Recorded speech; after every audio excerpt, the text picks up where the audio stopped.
A developer in Vienna built an AI agent one weekend, and in 60 days, it had more GitHub stars than React and Linux. OpenClaw doesn't answer questions. It reads your email, sends messages, books flights, and runs your calendar from WhatsApp. Here's what nobody is telling you. The security crisis that nearly killed it is worse than you think. Governments are already banning it, and the real question is whether you can afford not to use it. Peter Steinberger, an Austrian software developer who sold his previous company PSPDFKit for roughly $100 million, built a personal assistant tool in November 2025 because it didn't exist, and he was annoyed. He called it Claudebot. Within weeks, it went viral.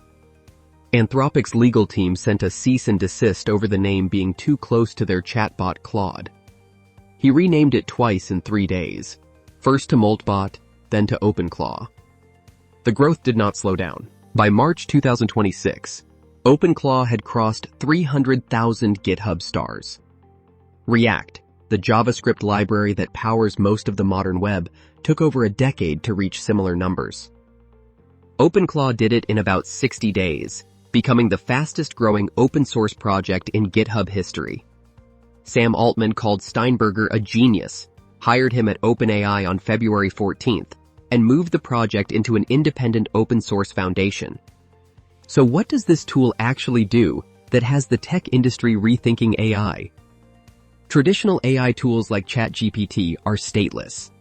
You ask a question, get an answer, and the system forgets you exist. OpenClaw is fundamentally different. It runs locally on your computer, connects to a large language model like Claude or GPT, and operates through the messaging apps you already use every day: WhatsApp, Telegram, Discord, Slack, Signal, even iMessage. It doesn't just talk to you. It acts on your behalf. It can clear your inbox, manage your calendar, check you in for flights, send emails, book meetings, and even run terminal commands directly on your machine. The system uses what it calls skills, like apps for your AI agent. There are over 100 built-in skills, and developers can write their own. One user asked OpenClaw to build a custom skill just by chatting in Discord, and it started using that skill on its own. No coding, no configuration, just a conversation. In real life, a Cisco senior vice president named DJ Sampath wrote a public blog about running OpenClaw at home on an NVIDIA DGX Spark. He uses it to pull up his kids' school lunch menu, track their tennis matches, and sync email and calendar through connected services. He described it as the operating system for his family's life. That's not marketing copy. That's a real executive at a Fortune 500 company describing his actual daily life. And that's how you know this is different from every AI assistant that came before it. Within 3 weeks of going viral, OpenClaw became the center of one of the worst security crises in recent open source history. In late January 2026, researchers discovered CVE 2026-25253, a critical remote code execution vulnerability rated 8.8 out of 10. If you visited a single malicious web page while OpenClaw was running, an attacker could silently take full control of your AI agent. No clicks, no warnings, no permissions required. Attackers could read private messages, steal API keys, access files, and execute any command. The entire attack completed in milliseconds. The flaw exploited a simple but devastating design mistake. OpenClaw implicitly trusted any connection that appeared to come from your local machine. Browsers also make connections from the local machine, so any website's JavaScript could quietly open a channel to your agent without your knowledge. One of OpenClaw's own maintainers warned that if you can't run a command line, this project is far too dangerous to use safely. It got worse. Running alongside that vulnerability was a coordinated supply chain attack called Claw Havoc. Security firm Koi. Security audited all 2,857 skills on ClawHub, OpenClaw's official marketplace, and found 341 malicious entries traced to a single coordinated operation. Later scans revealed over 800 malicious skills, roughly 20% of the registry. These fake skills were disguised as productivity tools and crypto integrations, but they deployed info stealers and backdoors onto your machine.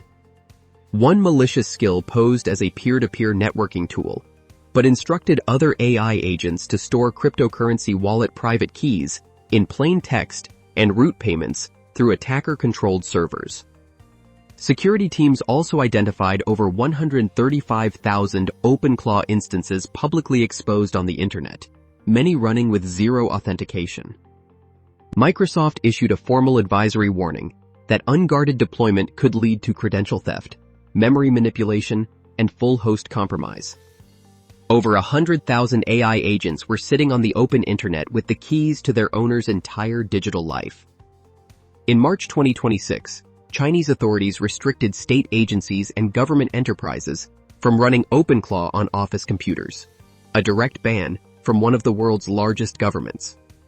But nearly 1,000 people lined up outside Tencent's headquarters in Shenzhen to get OpenClaw installed on their laptops. Local engineers charged 500 yuan, about $72, for installation and removal. Tencent launched a full suite of OpenClaw products integrated with WeChat on March 10th. The demand was so intense, it triggered Mac Mini shortages across China. The phrase, "raise a lobster," became Chinese internet slang for setting up your own OpenClaw, referencing its Red Lobster logo. The enterprise world followed. NVIDIA announced NemoClaw at GTC 2026, free security services to help businesses deploy OpenClaw safely. Cisco released DefenseClaw on March 23rd, an open-source security layer scanning every skill before installation. These are two of the biggest infrastructure companies on Earth, building security products for a tool that started as a weekend side project 4 months earlier. This is not a passing trend. It's a signal to pay attention. What does this mean for your career? Gartner predicts 40% of enterprise applications will include task-specific AI agents by the end of 2026, up from less than 5% in 2025. From 5 to 40 in a single year. Agentic AI could drive roughly 30% of enterprise software revenue by 2035, surpassing $450 billion. By 2029, at least half of all knowledge workers will need new skills to create, govern, or manage AI agents on demand. The shift is already happening. Gartner forecasts that by 2027, 75% of hiring processes will include certifications and testing for workplace AI proficiency, not just for engineering, but marketing, finance, operations, and human resources. The skill that gets you hired is no longer just domain expertise. It's your ability to work alongside autonomous systems that act without being told every step. But there's tension. Gartner predicts over 40% of agentic AI projects will be canceled by the end of 2027, not because technology failed, but due to escalating costs, unclear value, and inadequate risk controls. Many vendors engage in agent washing, rebranding old chatbots and basic automation tools as AI agents without real capability. Only about 130 of the thousands of agentic AI vendors are legitimate. The opportunity is real, but so is the noise. OpenClaw is not a toy or a gimmick. It's an early version of something reshaping work over the next 3 years. Security problems are serious, but actively addressed by NVIDIA, Cisco, and the open source community. Adoption is accelerating, not slowing. Professionals who learn to work alongside AI agents now understand how to manage them, audit decisions, and separate legitimate tools from agent-washed marketing will be irreplaceable in 2027 and beyond.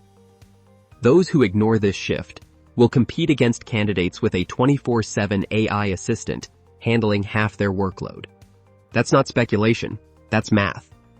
The future of work is not about being replaced by AI. It never was. It's about whether you learn to manage the tools or let someone else manage them. Drop a comment. Have you tried OpenClaw or any AI agent? If this opened your eyes, hit subscribe, because this channel breaks down what's actually happening with AI and work, not what someone is trying to sell you. Tap the next video. It goes deeper into why 40% of AI projects are quietly failing behind closed doors.